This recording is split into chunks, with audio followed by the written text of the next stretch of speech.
watching The Buck Stops Here and I'm Barkha Dutt.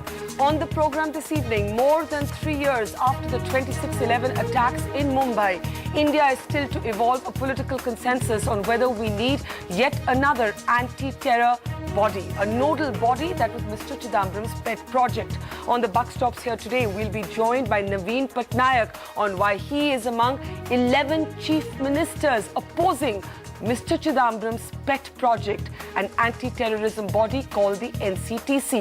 Is this project now in danger of unraveling?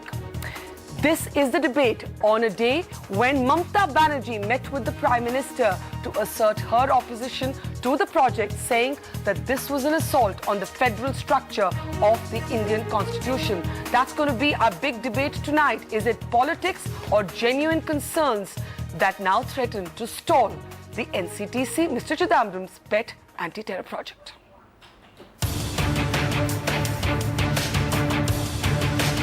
I said that, sir, unless the consultation is over or the same opinion is been built up to protect the federal structure, then you tell them not to implement this act.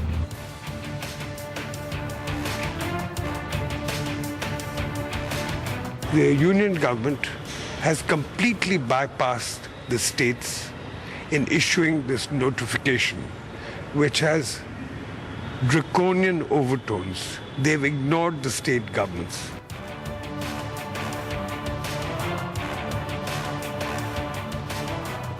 क्या हम उसमें उस जो सीमा है उसको समाप्त कर दें?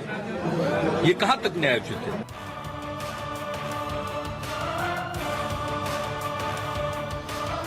There has been no discussion between the state government and the central government on the issue of NCTC.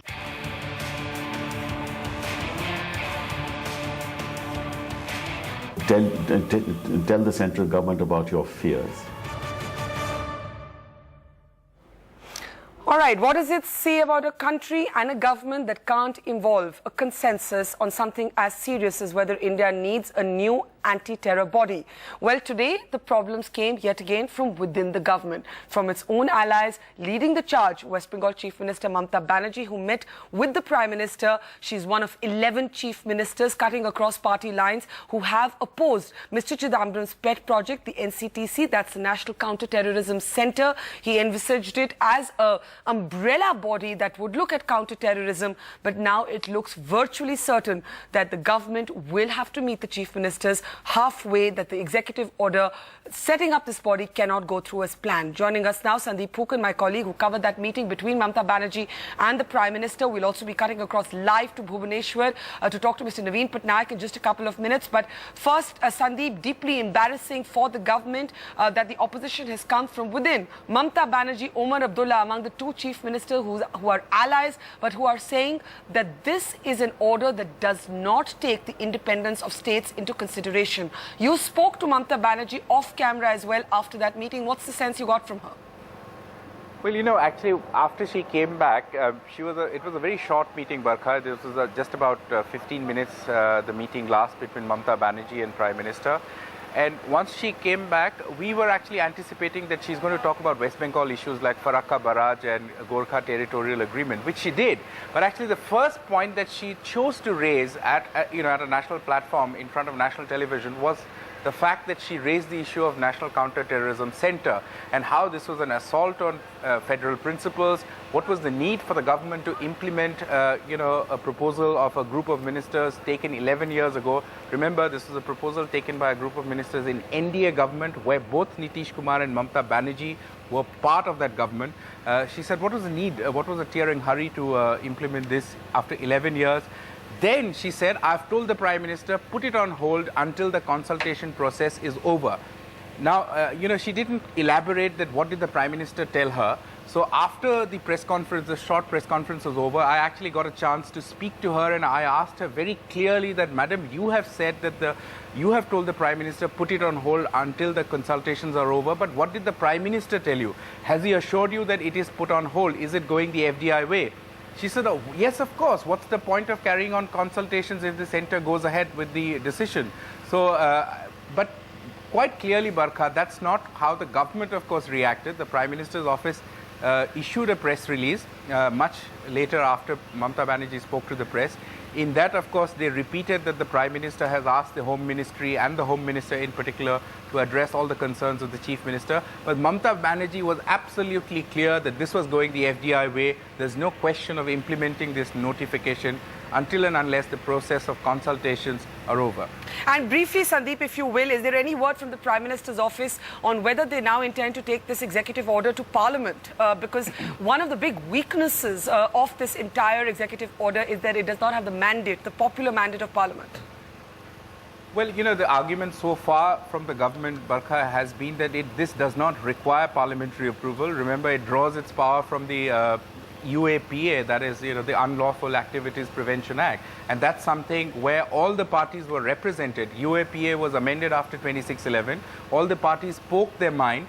So there's no question of, at least so far, there's no indication that the government is planning to go back to Parliament. But yes, of course, consultations are on the cards. Okay, it's an interesting story, and I'm glad you raised the FDI parallel, because we all know that Mamata Banerjee did manage to put that much hyped announcement by the government squarely on hold, at least after the Uttar Pradesh election. Sandeep Hukandar, my colleague, reporting on that meeting between Mamata Banerjee and the Prime Minister, one of 11 chief ministers who have made their opposition to Mr. Chidambaram's anti-terror body very, very clear, saying that it interferes with the federal structure of the constitution. Does it? Some people say that terrorism is far too serious an issue to be left to politicians and politics. Is this about politics, or is this about federalism, or is this just an ill-conceived idea? Well, among the chief ministers who literally led the charge of opposition to this entire body was Naveen Patnaik, the chief minister of Odisha. He's joining us tonight from Bhubaneswar. Mr. Patnaik is among our panelists tonight. Also joining us is G.K. Pillai. He's, of course, been the Home Secretary till a short while ago at the centre. Also joining us tonight, Abhishek Singhvi. He's the national spokesperson and senior leader of the Congress party. And joining us from the Institute of Conflict Management, counter-terrorism expert Ajay Sahani. Mr. Naveen Patnaik, if I may start with you, thank you for your time. You and the Prime Minister have exchanged correspondence on this all-important issue that it confronts our country today. The Prime Minister has written back to you. Are you at all satisfied by his explanation that this is a body that is not going to be independent, that it's located within the Intelligence Bureau, which is, of course, a secret organization that is not accountable really to anybody overtly? Are you satisfied, or are you still concerned, sir?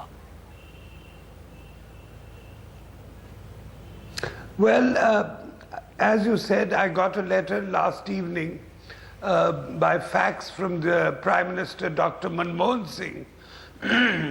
And this letter said that, that the chief ministers would be consulted on this matter, this notification of the NCTC, which I think was declared on the 3rd of this month, on the 3rd of February, that we would be consulted about it, and that the Union Home Minister, Mr. Chidambaram, would be in touch with us.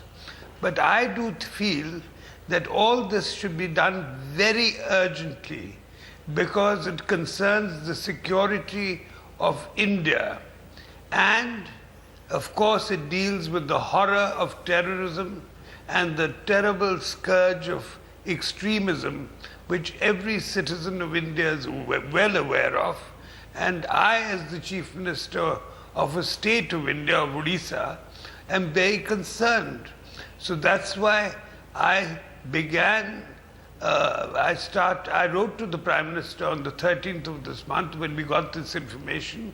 I wrote to him right away, and I consulted other chief ministers like Dr. Jayalalitha and Mamata Banerjee about this matter.